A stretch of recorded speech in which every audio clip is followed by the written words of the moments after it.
En fait, je veux que ça soit le plus interactif possible. Appelez-moi, j'avais préparé une présentation, mais à tout moment, n'hésitez pas à m'interrompre pour poser des questions. On aura aussi à la fin une session de 10-15 minutes de questions et réponses si jamais vous êtes intéressé. Donc, je vois que les gens sont un grand nombre, donc je suis très, très contente pour ça. Et ça continue d'arriver. C'est super. On attend encore 2-3 minutes, peut-être ça. Ouais, je pense que c'est bien, ça évitera que les retardataires ratent le début quand même. Une petite curiosité, vous êtes basé plutôt où? Ou c'est de partout de la France? Complètement, là, c'est national. On a des élèves qui sont en présentiel sur nos campus, hein, donc on est dans les grandes villes, bon, en général, quoi. Et on a aussi des élèves qui sont en remote, donc en full distanciel sur leur formation. Super. Salut Julien. Quand je ferai la présentation aussi, n'hésitez pas à activer votre micro parce qu'en fait, il se peut que je ne vois pas les messages dans le chat. Donc voilà. Super. C'est bien, on est de partout de la France. Ouais, là, il y en a pour tous les goûts, là. C'est sûr. De toute façon, j'avais appris sur la formation de data analyst de Wildcard School et en fait, je trouve qu'elle ouvre pas mal de portes pour intégrer le marché sur la data. Après, aujourd'hui, moi, je suis ici pour vous présenter un sujet qui est assez intéressé, sur lequel je mets beaucoup d'accent, comment s'insérer sur le marché de la data, puisque c'est pas toujours évident, surtout quand on est en début de notre processus de recherche d'un boulot. Et en fait, en ayant quelques astuces pour comment s'organiser de façon stratégique au fur et à mesure qu'on avance dans nos expériences, je pense qu'on aura une meilleure chance de réussite. Voilà. Ok, écoute, je pense qu'on peut démarrer, Andrea. Là, un petit peu calmer l'arrivée des élèves, donc c'est parti. Parfait. Bon, alors, je vais partager mon écran. Tu me dis, Anthony, quand vous êtes capable à le voir. OK, encore un moment.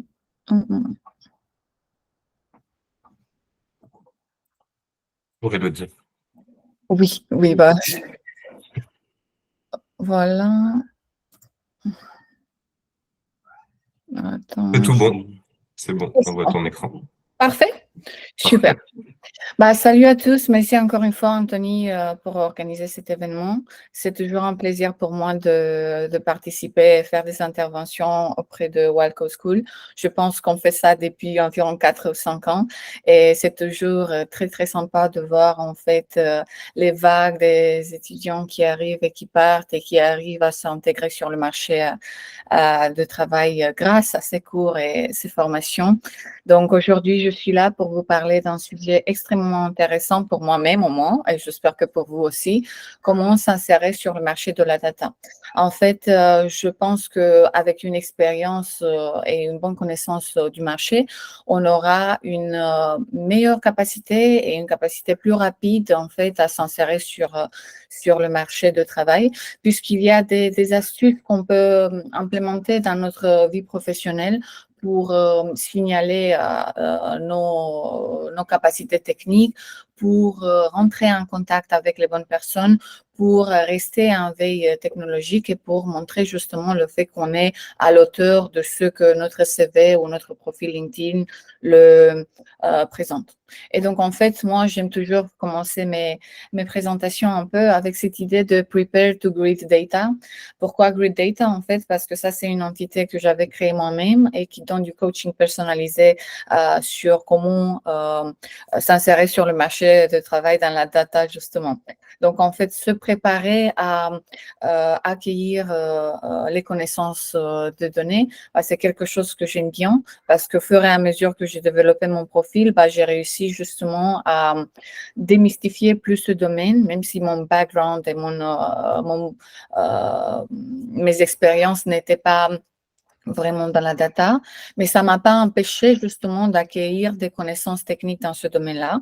Et aujourd'hui, je suis là devant vous juste pour vous montrer que tout est possible et qu'en fait, si vous êtes motivé et décidez de continuer et de poursuivre un domaine qui vous plaît tel que le data, bah en fait, vous êtes au bon endroit. Il faut juste s'en charger un peu avec de la patience et avoir une bonne stratégie de travail. Voilà. Et donc, en fait, moi, je pense que cette présentation, bah, elle est adaptée à toute personne qui veut avoir un boulot dans la data, toute personne qui est en reconversion et donc, en fait, qui a eu des expériences dans des autres domaines, mais qui veut justement se reconvertir de façon fluide dans ce domaine-là. Et bien sûr, pour toutes les personnes qui veulent apprendre plus de ce domaine et comment s'insérer sur ce domaine et d'améliorer sa visibilité sur le marché. Je dis que améliorer sa visibilité est importante parce que le fait d'avoir des compétences techniques ou des compétences interpersonnelles, parfois ce n'est pas tout. C'est comme un bon produit qu'on est en train de créer, mais qui n'est pas promu suffisamment et donc en fait qui n'aboutit pas à être connu sur le marché puisque on n'a pas un département de marketing. Et donc en fait j'aime bien faire cette association parce que nous on a le département de research and development, donc de recherche et de produits. On est en train d'investir dans nos propres connaissances et l'amélioration de nos expertises. Mais si on n'a pas un département de marketing à côté ou de communication qui va justement signaler à haute voix le fait qu'on est prêt, qu'on est désireux, qu'on est motivé et qu'en fait, on vaut ce qu'on dit qu'on vaut, bah, il n'y en aura personne qui va savoir. C'est pour ça que le département de marketing est le point que tous les gens devront avoir. Et j'observe en fait que plus qu'on a de compétences techniques élevées, bah, moins qu'on investit sur ce côté-là. D'un côté, ça a du sens parce qu'on est très bon techniquement, donc les gens nous cherchent pour nos capacités d'implémenter des expertises de niche. Mais en fait, parfois, comment est-ce que ces gens peuvent nous trouver si on ne le signale pas? Donc, c'est pour ça que Grit Your Data Careers, bah, c'est un processus qui peut durer longtemps, qui prend du temps. C'est un investissement à faire, pas seulement dans le côté technique, mais dans le côté image que vous devrez commencer à développer encore plus. Voilà. Et donc, en fait, aujourd'hui, on va parler un petit peu de quelques sujets intéressants. Donc, je vais vous expliquer un petit peu qui je suis, quelle est mon expérience et quelle est mon éducation et pourquoi je vous parle de tout ça. De commencer, dans votre cas, si vous êtes en début de votre chemin à découvrir ce monde de la data. Comment améliorer son image et quelles sont quelques actions que vous pouvez mener au but de déjà développer vos compétences, mais aussi améliorer l'image pour pouvoir aboutir à avoir plein d'entretiens, de recrutement qui vont au-delà aussi de la partie technique.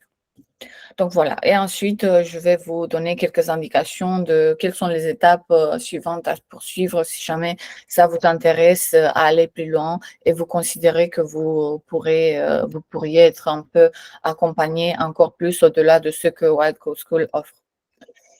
Donc voilà. Est-ce qu'il y a des questions jusqu'au présent? Est-ce que c'est clair la prémisse que j'ai posée ici? Merci beaucoup. Bah super. N'hésitez pas à me dire. Bah parfait. Super. OK. Donc, en fait, qui je suis? Actuellement, je travaille pour une boîte d'intelligence artificielle américaine qui s'appelle H2E AI. C'est une grosse boîte, en fait, qui fait des processus d'automatisation de la data science et offre plein de services de machine learning, d'intelligence artificielle, de generative AI. Et donc, c'est une boîte extrêmement complète qui a plein de Grand Kaggle Masters à côté. Donc, moi-même, j'interagis tous les jours avec eux et je suis marveillée justement de leur capacité technique et de la façon dans laquelle ils arrivent justement à implémenter leurs idées de point de vue technique. Je suis aussi organisatrice dans l'association Lyon Data Science. Donc, en fait, sur Lyon, j'habite sur Lyon plutôt. Et on a la première association dans la data science qui a été organisée depuis plus de 7 ans maintenant. Et je suis aussi, j'étais présidente de cette association et nous organisons régulièrement, donc mensuellement, des rencontres autour de la donnée pour faire des retours d'expérience, pour mettre les gens ensemble. Il y a plein de connexions et de liaisons qui se créent. On développe un réseau qui marche bien et il y a des gens qui peuvent se faire embaucher justement parce qu'ils ont manifesté leurs intérêts dans un sujet qui leur plaît et qui le montre à tous. Donc, on met plein de gens ensemble et moi, j'aime bien me considérer comme un facilitateur dans ce domaine-là parce que juste avoir des compétences techniques ne sert à rien si tu n'aides pas les autres aussi à les acquérir. Voilà. En parallèle de ça, je suis auto-entrepreneur et j'interviens sur plein de sujets liés à la data, liés au machine learning, avec une expertise sur machine learning supervisé et non supervisé. Et moi-même, je suis instructrice et professeure pour quelques bootcamps, justement. Et de temps en temps, je fais des interventions comme celle-ci pour motiver justement les étudiants à continuer à pousser leurs limites. Voilà. Et avec ça, j'avais, il y a un an, fondé cette entité qui s'appelle Grid Data, qui est spécialisée dans le career coaching et l'accompagnement des étudiants au-delà de ce que les bootcamps offrent, puisque j'ai une approche personnalisée sur la partie data. Je développe des programmes étape par étape que je confie à mes clients. Ils sont très contents parce qu'ils arrivent à déboucher des emplois rapidement. Voilà, c'est quelque chose que j'adore à faire dans mon temps libre. C'est pour ça que je vous le présente ici. Donc, j'ai quelques followers sur LinkedIn. J'aime bien être active sur les réseaux sociaux. J'aime bien aussi partager des informations que je trouve utiles pour tout individu avec une orientation plutôt data career coaching actuellement. J'aime bien intervenir pour donner des conférences et aider les gens justement dans cette étape de insertion sur le marché. Et c'est une idée qui m'est venue justement quand j'étais en train d'enseigner des cours, puisque les gens sont bien intéressés d'acquérir les compétences techniques, mais en fait, ils me disaient toujours comment est-ce qu'on peut faire nous-mêmes pour investir dans notre image et pour discuter lors d'un entretien avec les responsables pour comprendre quel est le projet qui me plaît, pour comprendre en fait la direction dans laquelle je veux avancer. Puisque parfois, on arrive aléatoirement sur un domaine tel que, disons, data engineering, et on se rend compte au bout de quelques années qu'en fait, ça ne nous plaît pas. On n'est pas technique, ça ne nous intéresse pas à coder, néanmoins, on passe tout notre temps professionnel à faire du code et de requêtes en SQL qui ne nous satisfait pas. Et alors, je dis, pourquoi continuer à faire quelque chose qui ne nous plaît pas juste parce que c'est confortable? Et pourquoi pas prendre ce risque-là à vouloir pousser ses limites et juste choisir le domaine qui nous plaît, même si au début, c'est plus difficile, même si au début, on ne voit pas le chemin, on ne voit pas la cible non plus, on n'aboutit pas. Moi-même, j'avais fait ça parce qu'en fait, le domaine de la data n'est pas quelque chose que j'avais découvert grâce à mes études, mais c'est quelque chose que j'avais découvert en faisant des recherches sur l'intelligence artificielle, un sujet qui ne me parlait pas trop, mais que j'avais découvert à être très, très intéressant et quelque chose qui m'a beaucoup attirée. Donc voilà, de point de vue personnel, en fait, moi j'aime bien le sport et l'année dernière, j'étais au niveau national en Roumanie vice-président de développer couché. Voilà, j'étais motivée, curieuse et enthousiaste de commencer un nouveau sport en janvier. Et en octobre, j'étais sur le podium.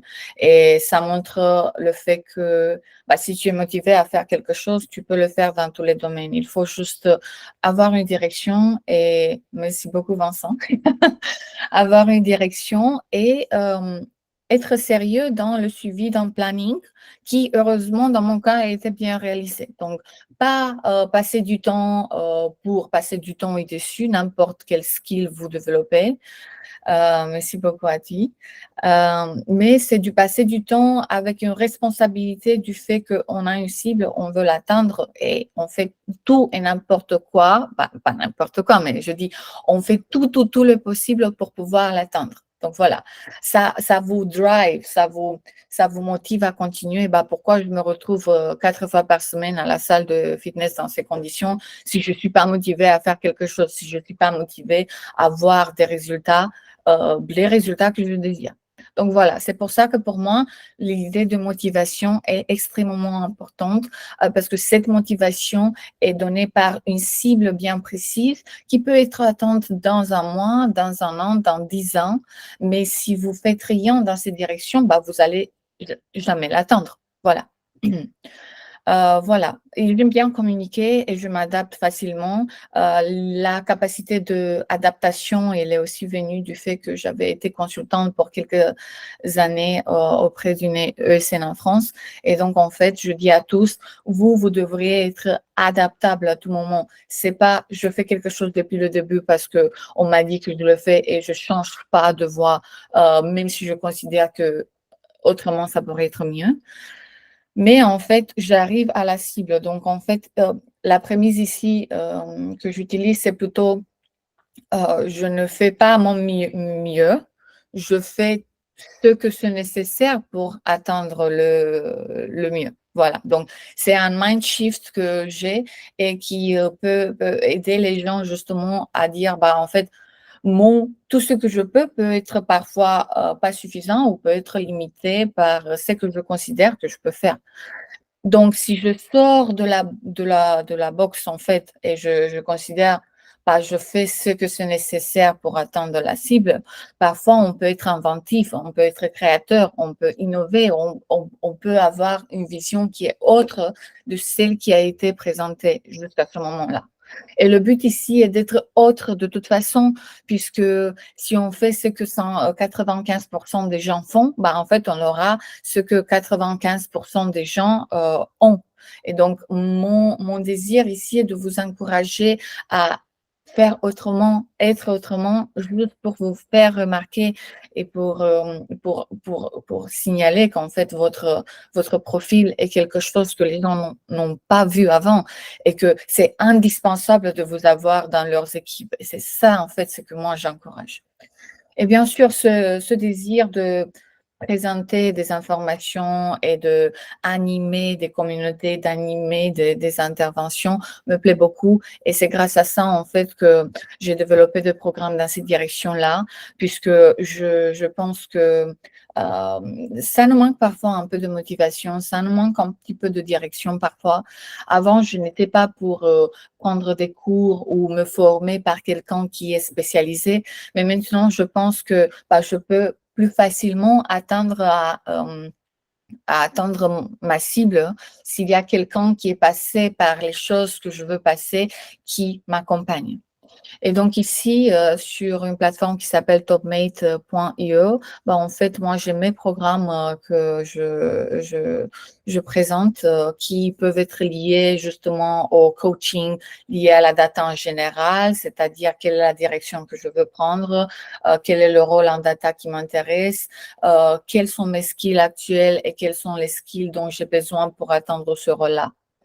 J'offre aussi de l'accompagnement étape par étape sur comment améliorer son CV dans ces directions, son profil LinkedIn, comment faire un job search. Donc, justement, en fait, ça, c'est quelque chose que les gens ne disent pas trop, mais ça m'a pris quelques mois, justement, de trouver un job qui me plaît. Je n'ai pas pris le premier. J'ai eu plein d'opportunités avant, mais je savais exactement ce que je voulais et j'étais un petit peu têtue dans ces directions à dire, même si je peux justement avoir un job aléatoire ou quelque chose qui est confortable, est-ce que je peux avoir mieux? Et c'est grâce à ça, en fait, que je suis arrivée maintenant à m'éclater justement autour de Grand Kaggle Masters sur des plateformes d'intelligence artificielle qui justement changent en fait le visage de comment nous, on travaille avec la donnée. Voilà. Et la dernière chose, bah, se préparer pour un entretien, ça, c'est quelque chose qui me plaît beaucoup déjà, puisque je faisais ça avant juste pour rester en forme et voir selon le marché quelle est ma valeur. Et même si je n'étais pas à la recherche d'un nouveau boulot, bah, je le faisais parce que ça me paraissait intéressant de me mettre dans un état où parfois c'est pas confortable, de me promouvoir avec modestie, bien sûr, parce qu'on ne va pas dire on est les meilleurs, mais en fait, de dire voilà, c'est que je suis capable à faire et de faire ce brainstorming avec moi-même avant pour dire bah, comment en fait je peux présenter mes skills d'une façon qui est adaptée au job description qu'on me présente. Comment est-ce que je peux cliquer ou bien communiquer avec n'importe quel type de recruteur, qu'il soit partie du département de l'RH ou qu'il est expert dans le domaine de la data. Est-ce que je suis capable ou pas? Et je vous dis, en fait, même si les marchés montrent qu'en fait, sur 100 applications, bah, on reçoit maximum 5 premiers entretiens. Grâce à mon CV, à mon profil LinkedIn, ça, c'était pas vrai, en fait. Moi, sur 2 applications, une, on m'avait répondu. Et ça, c'est aussi parce que, en fait, j'appliquais pas sur Easy Apply, une chose qui m'amenait dans un pipeline où des gens qui savent mieux écrire que moi le CV, des gens qui ont des meilleures compétences vont toujours être devant moi. Mais en fait, je relationnais avec les individus directement. Je contactais les recruteurs et je leur expliquais mon intérêt pour pouvoir faire un premier entretien. Et bien sûr que après le premier entretien, bah, il y avait le deuxième qui suivait, le troisième. Parfois, le job description n'était pas vraiment adapté à ce que je cherchais. Donc, on filtrait rapidement les compétences que je pouvais offrir par rapport aux compétences que les boîtes cherchaient. Mais ce n'est pas du tout grave, en fait. Si je suis refusée par une boîte parce que mes skills ne sont pas celles adaptées au job description, tant mieux, j'aurais pas voulu continuer à faire ce travail-là ou travailler pour cette boîte parce qu'en fait, je m'aurais pas éclatée. Donc, c'est pour ça, en fait, que nous, quand on recherche un boulot, bah, on est en équilibre. Je ne suis pas en dessous et je cherche en urgence un rôle. Je prie avec toute ma vie d'être acceptée. Non, bah, en fait, les boîtes aussi, elles doivent se rendre éligibles à ce que nous, on attend nous-mêmes. Et malheureusement, sur le marché français, on ne voit pas souvent ce type d'approche. Et c'est dommage parce que vous êtes une puissance que les gens dans une boîte n'ont pas toujours. Et surtout dans les cas d'une reconversion, bah, en fait, j'aime toujours dire bah, comment dire le fait qu'on est en reconversion bah, avec fierté, parce que vous, en plus de la partie data que vous amenez avec vous et votre intérêt à développer des projets sur la data, bah, c'est aussi toute votre expérience complémentaire qui a été dans le domaine que vous avez travaillé auparavant. Donc, ne soyez pas timide par rapport au fait que vous avez eu des expériences différentes de ce que vous voulez faire maintenant. Tant mieux, c'est un œil plus frais de la situation que vous amenez et vous devriez justement capitaliser sur ça. Voilà. Je ne sais pas s'il y a des questions ou des avis que vous voudriez partager justement. Un œil nouveau. Merci beaucoup. Ouais, merci à toi. Bon, parfait. Oui. Oui, bonjour à tous. Bonjour Andrea. Tout à fait, un regard neuf pour un œil nouveau permet à tout candidat dans une entreprise d'apporter sa vision et une vision différente qui peut enrichir tout le monde. Et comme tu l'as si bien dit, nos expériences anciennes enrichissent. Et quand on parle du principe de partager les expériences, on ne fait que grandir. Exactement. Très bien, justement. Toi, tu es toi-même en reconversion? Oui, oui, je suis ce qu'on appelle senior en reconversion.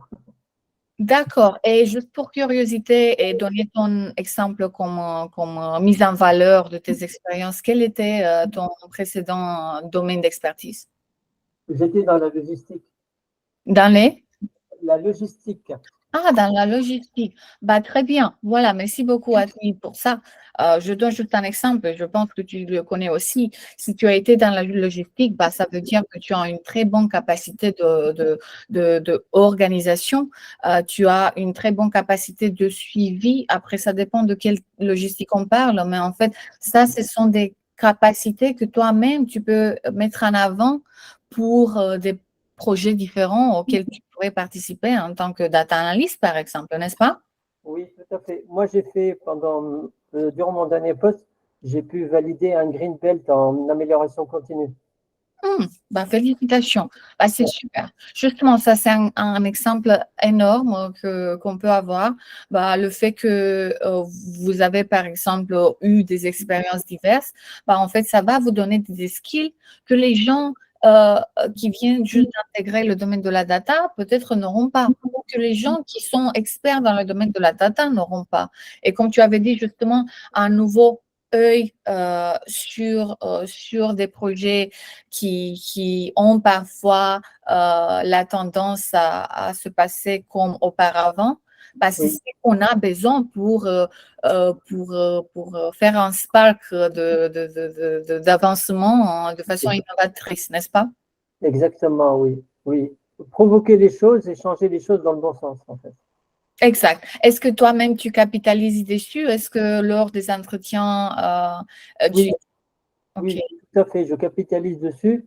En fait, tout mon parcours était axé sur le service client. Hmm. Donc, du coup, voilà.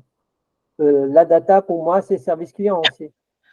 Bah, c'est justement ça. Et juste pour vous dire, bah, en fait, la tendance actuelle de rechercher de boulot, c'est soit côté technique, vraiment technique, fait qui, je pense, vu que vous suivez ce cours de business analyst ou de data analyst, bah, ça vous intéresse pas. Mais surtout la partie interaction avec les clients, dont les recruteurs cherchent justement ces dimensions communication avec le client par un data analyst ou data scientist qui sait se mettre à sa place, en fait, qui Oui, peut faire l'intermédiaire entre le développeur et le client soi-même, lui-même. C'est ça? tout à fait, tout à fait. Bah voilà. Merci beaucoup à toi d'avoir partagé. Merci à vous, merci. Merci. Bah, je vais aller un peu plus loin. Je vois que c'est intéressant et que ça crée des discussions. Donc, on aura l'occasion aussi à la fin. Donc voilà, ça c'est un peu ce que moi je promue, l'idée de se mettre en valeur parce qu'en fait, même si on n'a pas toutes les expertises demandées ou recherchées, on est adaptable, on est capable de monter une expérience dessus. Mais en fait, qu'est-ce qu'on amène sur la table maintenant? Bah, ce sont nos soft skills qu'on avait accumulés auparavant. Voilà. Rapidement, je vais vous dire qu'en fait, moi-même, bah, en fait, je n'ai pas un parcours typique d'un data scientist, même si je suis data scientist depuis environ 6 ans. Bah, en fait, moi, j'ai 2 diplômes en économie, en relations économiques internationales, et à Lyon, j'avais poursuivi un master en économie quantitative et économétrie. Donc, c'est là, à l'endroit où j'ai découvert l'existence des statistiques et de domaine de la data qui ensuite j'avais découvert se traduisait aussi par des modèles de machine learning. Donc voilà, j'avais pas de compétences dessus, je n'ai pas des compétences de développeur, mais ça m'a pas empêché justement de améliorer mes expériences au fur et à mesure que j'avais intégré des différents boulots. Donc, À la fin de mes études, bah, j'avais aucune expérience technique. Donc, vous voyez ici, tabula rasa, riant. Et peut-être vous vous sentez un petit peu comme ça. Ça, c'est la partie technical experience. Mais j'avais la motivation pour apprendre plein de choses. Donc, après avoir passé du temps dans des positions diverses en tant que data scientist, data manager et customer facing data scientist, j'avais aussi amélioré mes compétences en tant que professeur. Bah, je suis arrivée à apprendre plein d'outils. Et donc, en fait, Wild Code School aussi, vous accompagne dans ces directions à monter en compétences. Ces outils techniques, bah, vous pouviez aussi les apprendre si vous n'aviez pas un début de compétences. Donc, voilà, c'est pour dire que à partir de zéro, bah, il faut avoir la patience et la motivation. Il faut bien chercher les rôles qu'on nous intéresse pour arriver à être en état de mettre sur notre CV des expériences techniques. Donc voilà, vous-même, prenez cet exemple. Est-ce que j'ai des expériences techniques et quelles sont-elles? Ben, vous pouvez tant mieux arriver sans honte à cet état-là, puisqu'il faut commencer de quelque part et on se trouve tous dans cette position à un certain moment. Mais qu'est-ce que je peux faire pour améliorer mes expériences déjà maintenant avec moi-même? Et qu'est-ce que je peux faire pour accumuler des expériences qui m'intéressent au sein de mon nouveau boulot? Donc voilà, ce sont des questions qu'il faut se poser et ce sont des introspections que vous-même, vous devriez avoir. Voilà. Donc maintenant, pour discuter de où démarrer cette belle histoire que vous voulez avoir devant vous sur la data. Bah, déjà, il faut trouver le type de job qui vous plaît et qui est adapté à vos capacités techniques et capacités soft skills aussi. Puisque, comme je vous ai donné l'exemple d'auparavant, si j'aime pas du tout coder parce que ça me fait oh, c'est horrible, j'aime pas du tout coder, bah, ça n'a pas de sens d'aller dans des directions où on demande de l'expertise de programming dans la data. On est bien d'accord, c'est ça? Voilà. Ensuite, qu'est-ce qu'on peut faire? Bah, d'évaluer nos compétences. Je sais que parfois on dit, bah, j'ai aucune compétence. Essayez plus. Voilà, on peut toujours trouver quelque chose qui va être utile pour un recruteur. Juste la capacité de communication, la capacité de tenir un groupe ensemble, la capacité d'avoir une vision, la capacité de faire n'importe quoi pour arriver à la cible. Ça, ce sont des choses extrêmement valeureuses et plus valeureuses que les capacités techniques. Et c'est ça, en fait, ce que j'aime aussi promouvoir dans le processus de recrutement, puisque moi-même, j'avais fait du recrutement technique pour des domaines de la data pour environ 3 ans, donc j'étais toujours avec un pied dedans. Bah, nous, on devrait plus chercher des gens qui ont des compétences soft que hard, parce que hard, ça peut s'accumuler rapidement, mais le soft skill, ça se développe pendant une vie entière. Oui. Et donc, c'est pour ça que, en fait, quand je vois des gens qui arrivent à l'entretien en mangeant une gomme et en regardant le ciel quand ils me parlent, bah, je me pose des questions. Est-ce que cette personne, elle veut communiquer ou elle est là parce qu'elle a juste besoin d'un nouveau boulot? Ouais. Voilà. Et en se basant, merci beaucoup, en se basant sur ces compétences, ben, en fait, on doit, comme on avait parlé tout à l'heure, capitaliser dessus, commencer à investir nous-mêmes dans les points forts qu'on a déjà pour les rendre plus forts et trouver quels sont les trous pour les jobs qui nous intéressent pour pouvoir les remplir. Donc voilà, je vais prendre ces 3 chapitres un petit peu un par un. On commence avec le Choose Your Job ou Trouver ton job. Ici, je vous donne que quelques exemples. Je sais que vous avez pris la voie data analyst. Ça peut vous plaire. Félicitations, ça c'est une voie qui est assez demandée sur le marché, surtout français. Et j'ai fait un petit peu un résumé des hard skills qu'on peut avoir pour vous montrer que le domaine de data analyst, c'est un peu moins de technique que data engineer, data architect, machine learning engineer ou data scientist, mais qu'en fait, on capitalise plus sur la partie communication. Ici, on aime bien présenter l'information qu'on retrouve. On fait des statistiques et on crée des rapports qui peuvent servir à la prise de décision économique. Et donc, en fait, si vous avez choisi cette voie-là, faites juste attention si en fait votre propre personnalité, elle est adaptée dessus ou non. Voilà. Parce qu'il y a plein d'autres choses que vous pouvez faire, mais déjà commencer de quelque part, ça va vous donner une meilleure visibilité sur comment procéder pour la suite. Voilà, donc trouver son job est une chose qui va prendre du temps et ça dépend justement des capacités techniques que vous avez actuellement et des capacités techniques que vous voudrez acquérir. Ne parlons plus de capacités interrelationnelles ou personnelles qui sont beaucoup plus prononcées pour, disons, data analytics et data manager et data analyst que pour les autres. Voilà, donc si vous êtes ici, ça veut dire que vous aimez bien communiquer et vous aimez bien être devant le client parfois pour leur présenter des choses que vous trouvez intéressantes. Donc, bravo pour ça. Le deuxième chapitre, c'est plutôt lié à faire une évaluation de vos compétences. Parce que comme je parle depuis le début, on a deux types de compétences qu'on peut avoir, les hard skills et les soft skills. Les hard skills, ce sont des compétences qu'on peut mettre logiquement sur un papier pour dire ça, je sais faire. Techniquement, je sais me débrouiller, j'ai tel certificat, j'ai telle capacité, je connais telle langue, je connais tel langage de programmation. Ça, ce sont des choses concrètes que vous pouvez déjà présenter et qui se retrouvent, espérons bien, déjà sur votre CV et votre profil LinkedIn. Les soft skills, ce sont des compétences plutôt liées aux relations interpersonnelles. Et ici, on parle de cette adaptabilité, communication, capacité de travail en équipe et management du temps qu'il faut qu'on mette en avance. Bien sûr, ces exemples n'étant pas holistiques. Donc, prenez peut-être, si vous avez l'occasion, un bout de papier et écrivez les premières hard skills, les premières 5 ou 10 hard skills que vous avez déjà et les premières 5 ou 10 soft skills que vous avez déjà. Réfléchissez bien et faites attention à les retrouver sur votre CV et profil LinkedIn parce que ce sont celles qui vont dicter justement les types de boulot que vous allez décrocher. Est-ce que ça a du sens? Vous me suivez bien? Parfait. Oui, c'est très clair, Andrea, merci. Merci beaucoup.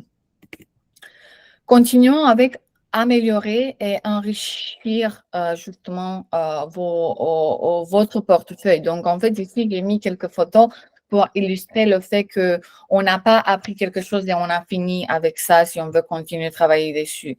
Il y a toujours un investissement qu'il faut faire de votre côté et plus que vous faites cet investissement, mieux que vous pouvez le présenter devant les recruteurs.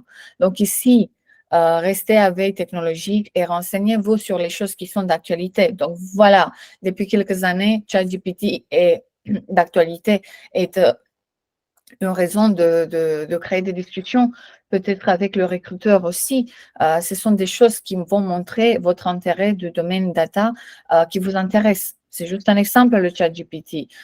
Mais en fait, ce sont la science évolue toujours et en fait, nous, il faut qu'on évolue avec elle. Voilà. Faisez des formations telles que vous faites maintenant, investissez dans des éducations qui peuvent élever vos compétences et les présenter de façon plus officielle. Voilà, j'ai fait tel cours là, j'ai pris tel certificat, j'ai réussi à acquérir telle compétence et ça peut le prouver. Voilà, ça, ce sont des choses qui doivent être réalisées si vous êtes tout au début et vous ne connaissez rien.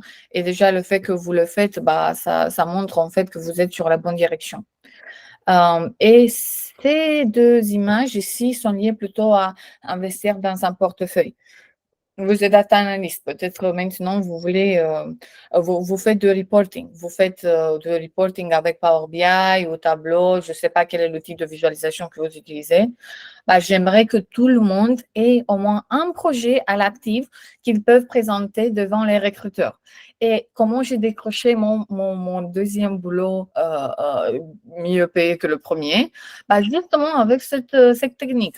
J'avais investi dans la création d'un rapport où je me suis impliquée aussi émotionnellement et voilà avec tout ça. Et lors de l'entretien, même si on ne m'a pas demandé, même si je ne savais pas quelles sont les choses que je devais faire, bah, je le présentais. Je ne vous dis pas le visage de mon recruteur et l'impact que ça a pu avoir. On est devenus des amis après puisque je me suis fait embaucher et il me rappelle toujours, bah, tu te rappelles en fait quand tu m'as présenté ça de façon tellement intéressante que j'ai jamais vue, bah, je me suis toujours rappelé de cette expérience. Si jamais on a changé de boulot, pourquoi pas capitaliser dessus encore plus et lui demander une recommandation sur LinkedIn. Voilà, ça, c'est le moment idéal de le faire. Ah, ça t'a plu justement à ma façon d'être et ma façon de faire? Bah, pourquoi pas le dire aux autres aussi? Parce que toi, tu le connais, mais en fait, il y a des gens qui ne le connaissent pas. Donc, voilà, être toujours constamment à la recherche d'améliorer son profil. Écrire des articles aussi, ça peut être un bon moyen de se mettre en avance ou en valeur. Lors d'un recrutement, on peut dire, voilà, je sais pas, j'ai écrit des articles sur Medium, voilà le lien, vous pouvez les regarder et peut-être me dire si ça vous parle, ça vous intéresse. Je serais super enthousiaste de changer dessus. Donc, d'un coup, même si on n'a rien en commun avec le recruteur, à part le job description, bien sûr, ben, on peut créer des contextes pour une conversation qui vous mettent en avantage, pas parce que, en fait, vous l'avez dit vous-même, mais en fait, ce sont les choses qui parlent, ce sont les actions que vous avez menées qui parlent. Voilà. Avoir un répertoire GitHub aussi, si jamais vous êtes intéressé de développer des projets en data avec Python ou d'autres. Voilà, ce sont des choses qu'il faut créer pour le montrer aux gens, parce que en fait, quand on est en processus de recrutement, on est en concurrence avec des autres individus qui peuvent avoir les mêmes compétences que nous ou qui peuvent dire qu'ils ont les mêmes compétences que nous dans leur CV et dans leur profil LinkedIn. S'il y a deux personnes qui ont exactement les mêmes compétences, mais il y a une qui a un portefeuille qui peut me montrer, même si je ne l'ai pas demandé, bah, je vous dis qu'en fait, je serais intéressée plus par cet individu, voir ce que cet individu a à dire et observer justement le fait que cet individu, il est plus réactif que l'autre.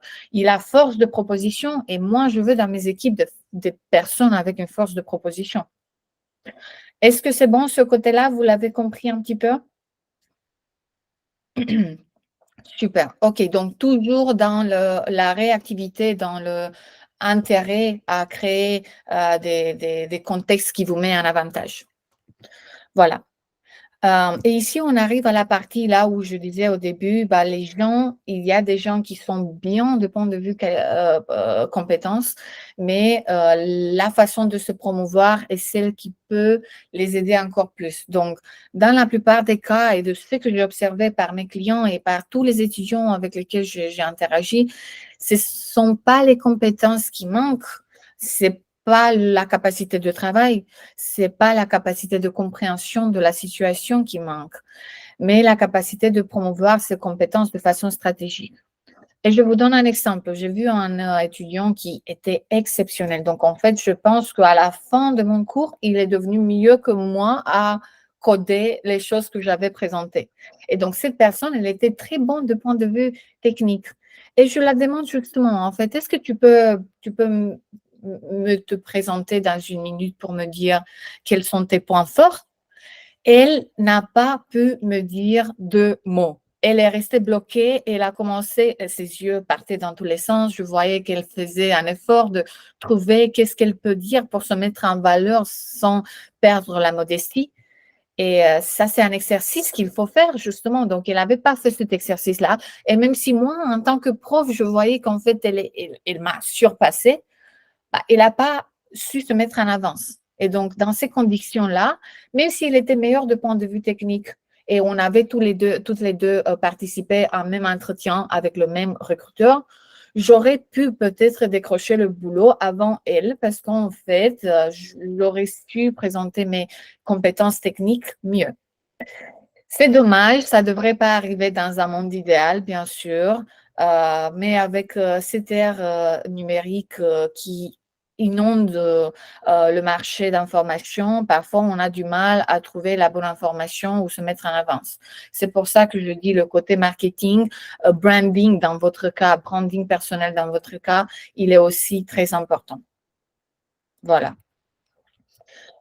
Parlons un peu de l'idée d'améliorer son image et on va bientôt finir la présentation. Donc, en fait, quand je parle d'améliorer son image, je parle de plusieurs choses. Je parle d'améliorer le réseau que vous avez actuellement. Et donc, ça, c'est très important parce qu'en fait, on est des êtres sociaux. Et donc, on ne peut pas réaliser des grandes choses s'il n'y a pas des gens qui vont nous aider à les accomplir. Donc, on a besoin des moyens et il y a d'autres gens qui n'ont pas peut-être nos compétences, qui ont les moyens.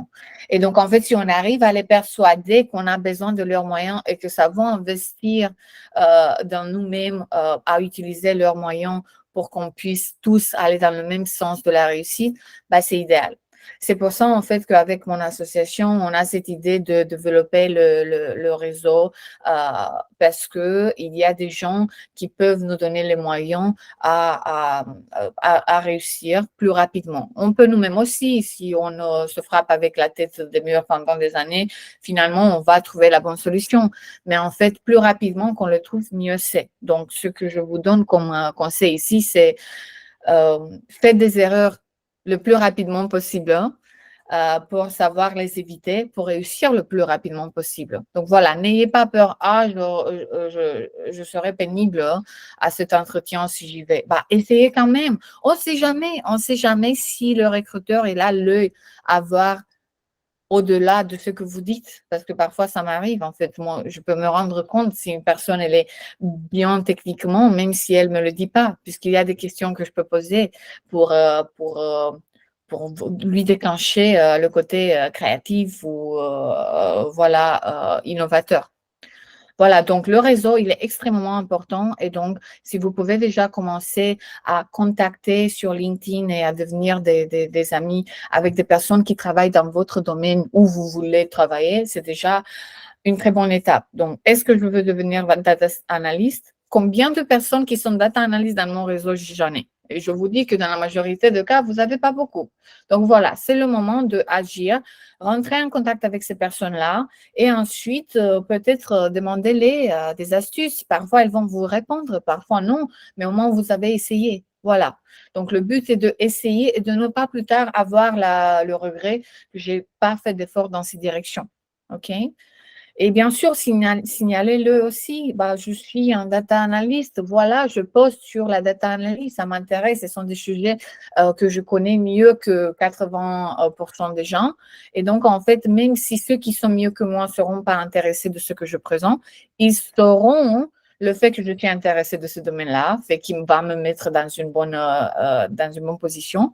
Et pour le reste de 90% des gens qui ne connaissent pas ce domaine-là, bah, c'est une nouvelle information qui pourrait être utile. Voilà. Donc, ne vous sous-estimez pas et ne sous-estimez pas déjà les compétences que vous avez accumulées jusqu'à l'heure actuelle. Elles vont être extrêmement utiles. Voilà.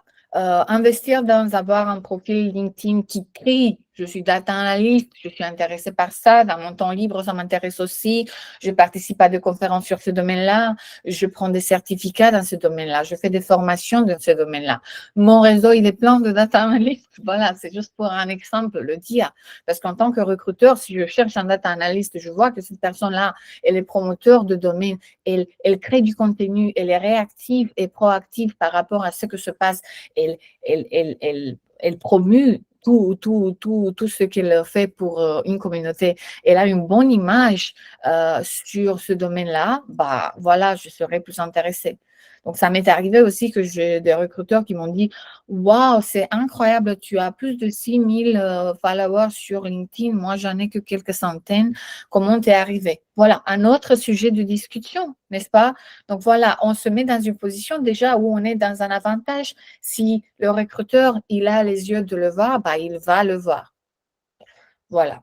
Et aussi le CV, bah, ça c'est tout un sujet à part qui fait que c'est la carte de visite de votre vie professionnelle et il y a des règles précises à savoir comment le faire pour que ça vous mette en avantage. Quel est le design à choisir et dessus aussi, parce que regarder quelques dizaines de secondes un résumé, ça peut faire la différence pour un recruteur de choisir votre profil ou pas pour un potentiel recrutement. Donc, si jamais vous avez appliqué à plein de jobs et vous ne recevez pas de retour, bah il se peut qu'en fait, c'est votre résumé qui doit être amélioré. Et moi, j'ai justement créé mon programming autour de ça et autour de l'optimiser pour vous aider. Puisque chaque fois quand je présente mon CV, bah, en fait, bien sûr, plus maintenant qu'auparavant, puisque j'ai plus d'expérience, bah, il y a un retour. Et même si le retour il est négatif, je vais faire un follow-up pour demander, bah, en fait, qu'est-ce de mon profil vous a pas attiré? Qu'est-ce que je peux faire pour l'améliorer? Ça coûte rien pour l'individu de me dire. Oui, Gary. Oui, Andrea, merci. J'avais une petite question sur le CV, justement. Quand tu dis résumé, c'est parce que tu penses inclure une partie dans le CV où on doit se faire un petit résumé ou tu disais juste résumé en anglais, Bonne comme on peut question. le voir dans certains pays? Oui, donc en fait, en Europe, on utilise CV, curriculum vitae, pour présenter justement nos expériences. Aux États-Unis, on utilise l'idée de résumé. Donc, c'est la même chose. Et donc, moi, j'avais trouvé ça justement parce que c'était plus joli avec du rose pour vous le mettre ici. Mais c'est la même chose en gros. Il y a des différences entre résumé et CV. Et ça, c'est une bonne question parce qu'en fait, selon le marché où vous candidatez, en fait, vous devez vous adapter. Donc, pour une boîte française, je mettrai un CV avec une seule page. Pour une boîte américaine, je mettrai un résumé avec 2 pages, par exemple. Donc, les marchés approchent différemment cette idée de lire un CV ou un résumé selon la région et parfois selon aussi le domaine ou l'industrie. Est-ce que c'est clair? Oui, oui, oui, c'est assez clair. Est-ce que si par exemple, on postule en France, est-ce que tu penses que c'est bien d'avoir un CV genre assez complet, on va dire pas tout ce qu'on a fait, mais presque, et puis à côté la même chose, mais vraiment avec un résumé qui met vraiment les mots-clés, les choses importantes. Donc on peut vraiment tout mettre, mais finalement en quelques lignes. Ça peut être très agréable aussi à la lecture pour éviter de passer des heures à lire. Qu'est-ce que tu en penses? Une bonne question. Donc, déjà, les gens ne vont pas passer beaucoup de temps en France ou en Europe pour plus d'une page sur le CV. Si on a 30 ans d'expérience et 30 boulots qu'on avait eu avec 30 projets chacun, bah, je mettrai les plus récentes et les plus importantes pour le rôle que vous cherchez. Donc, il se peut il y a 3 boulots, on a été data analyst et depuis ce moment-là, on a été project manager. Donc, si je veux décrocher un boulot en data analyst, bah, je vais mettre cette expérience data analyst que j'ai eue aussi dans le CV. Le résumé ici, l'idée n'est pas d'écrire des descriptions dessus. Ça, c'est le profil LinkedIn qui peut l'avoir et vous devrez avoir un complément dessus. Mais ce que je pourrais recommander, c'est plutôt d'avoir 2 versions de CV. Si jamais vous appliquez pour un poste qui demande aussi la langue anglaise ou dans un rôle international, bah, moi, ce que j'aime faire est d'avoir 2 CV en français et en anglais. OK? Donc, ça, c'est plutôt ce que je ferais. Le fait d'ajouter un autre CV qui détaille encore plus votre expertise, ça n'aide pas beaucoup puisque lors de le premier entretien, bah, vous allez expliquer ces choses-là si on est intéressé. Donc voilà, le résumé, c'est juste une carte de visite qui attire l'attention et l'œil du recruteur pour quelques dizaines de secondes et il faut qu'il soit impactant. Donc, c'est pour ça que ce n'est pas la quantité qui compte, mais plutôt la qualité de ce qu'on fait à l'intérieur. Est-ce que ça a du sens? Oui, ouais, carrément. Super. Parfait. Merci, Andrea.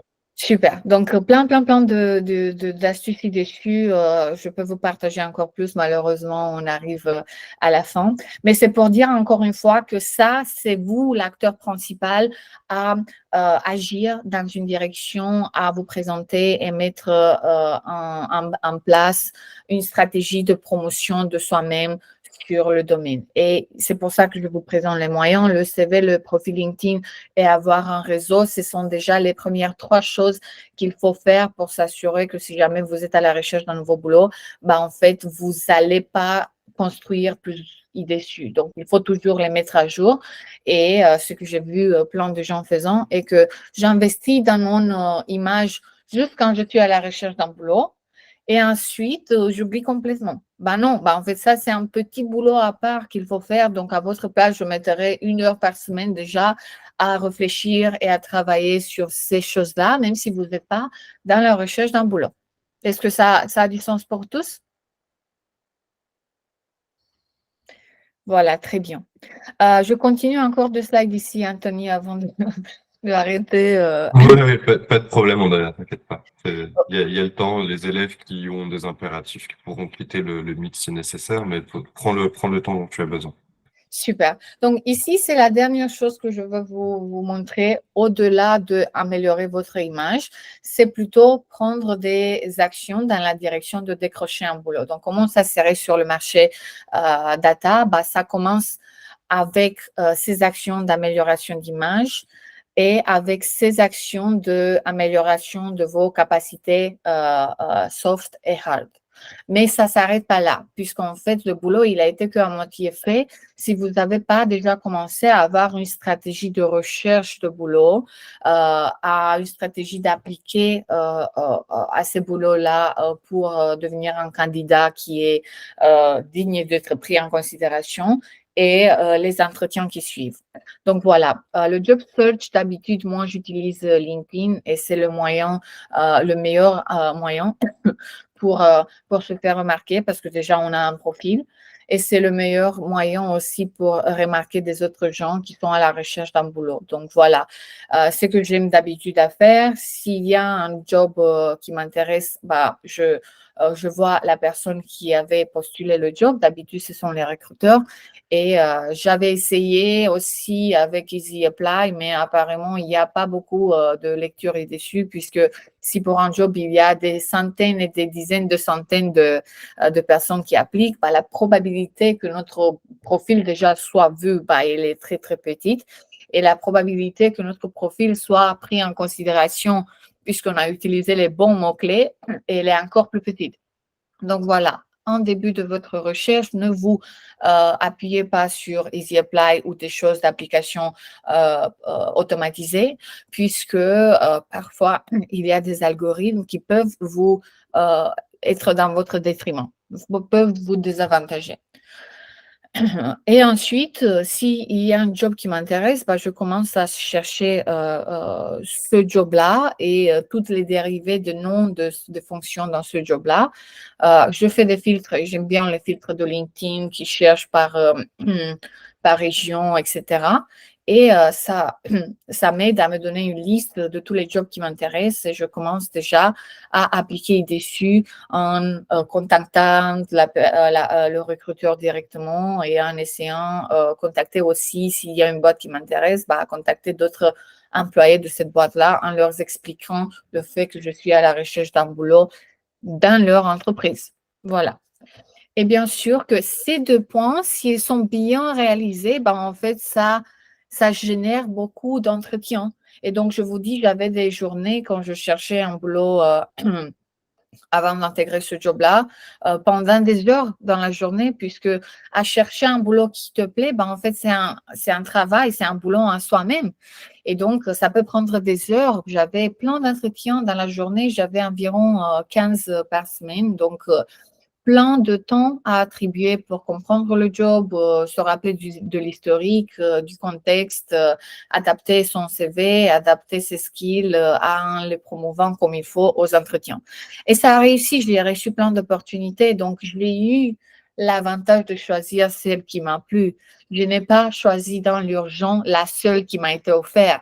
Donc, j'étais dans une position de supériorité par rapport au marché qui se présentait à moi-même. Donc, ça, c'est un état extrêmement agréable et c'est pour ça, en fait, que j'avais réalisé ces programmes pour m'assurer que n'importe qui est désireux à chercher un boulot dans la bonne stratégie et pas dans l'urgence,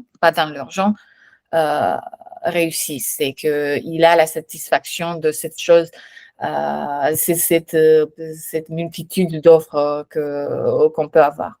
Parce qu'il y a aussi un côté psychique qui peut apparaître. On est dans l'urgence de changer notre boulot parce que malheureusement, on était licencié à raison économique et on se retrouve sans boulot et déprimé et stressé et ce n'est pas une situation agréable. Donc, pourquoi pas faire des étapes que j'avais présentées auparavant pour ne pas se retrouver dans cette situation. Donc, voilà. Et donc, par rapport à ça, si jamais vous êtes intéressé à apprendre plus dessus et à voir comment est-ce que vous pouvez vous-même aussi avoir une bonne stratégie pour réussir dans les meilleures conditions et pour ne pas avoir cette attitude d'inquiétude à ne pas trouver le boulot qui vous plaît déjà. On ne parle pas de ne pas trouver de boulot. Donc, vous voyez bien la différence. Donc, on ne parle pas de « j'ai peur que je ne vais pas trouver un boulot ». Je parle de quelles sont les stratégies à faire pour que les boulots que s'affichent, en fait, elles sont pleins et que je puisse choisir dessus. Donc, c'est ça la mentalité que moi, même j'aime bien avoir avec mes clients et ils ont du succès. Et c'est normal puisqu'en fait, ces règles que je crée sont basées sur mes propres expériences. Et si moi-même, j'ai du succès et j'ai réussi à trouver le bon boulot qui me plaît avec le salaire qui me convient, bah, pourquoi pas vous-même aussi. Quelle est la différence? Je n'ai rien de spécial par rapport à vous. Donc, faites bien attention à ça. Donc, merci beaucoup pour la présentation. Et si jamais vous êtes intéressé, bah, vous pouvez me retrouver par tous les moyens sociaux. Et j'arrête ici ma présentation. On peut prendre des questions si jamais vous êtes encore disponible. Voilà. Merci Andrea, c'est super. N'hésitez pas, si certains ont des questions, vous pouvez lever la main avec le petit outil. Les poser sur le chat si vous êtes un peu timide pour passer au micro, mais vous gênez pas. Merci beaucoup. Merci Andrea, c'était très clair et puis c'est plutôt cool parce que ça vient un peu en complément de choses qu'on essaye de leur dire aussi à la WELL. En tout cas, l'équipe carrière, on a essayé de les amener un peu sur ces choses-là et toi qui es dans le domaine concrètement, qui reparle un petit peu de ces notions de hard skills, soft skills, l'importance des soft skills, etc.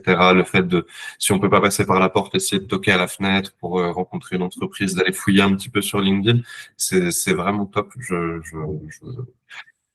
Enfin, je suis totalement en accord avec toi sur ces méthodes-là. Merci. Et notamment sur un point, n'oubliez pas le début de carrière suite à une reconversion, c'est le moment un peu plus difficile. Comme je vous ai dit ce matin au webinaire aussi, il faut faire du volume, il faut pas avoir peur de tenter des choses, ne vraiment pas avoir peur de rien prendre personnellement en recrutement, hein, c'est normal, c'est ton début de carrière. Et n'oubliez pas que tout ce que vous faites aujourd'hui, d'ici quelques années, bah, vous serez dans la position d'Andrea où les entreprises viennent vous chercher ou quand vous faites une candidature, vous avez un retour, même s'il est négatif, comme tu l'as dit, Andrea, ça c'est important.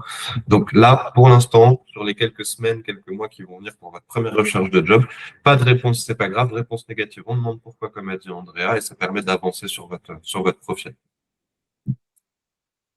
Un résumé exceptionnel, Anthony. Merci beaucoup. C'est vraiment transmettre. Donc, soyez toujours optimiste et motivé. Une réponse négative, c'est une réponse quand même qui vous donne des astuces par rapport à ce qu'il faut faire ou comment orienter ses recherches encore mieux.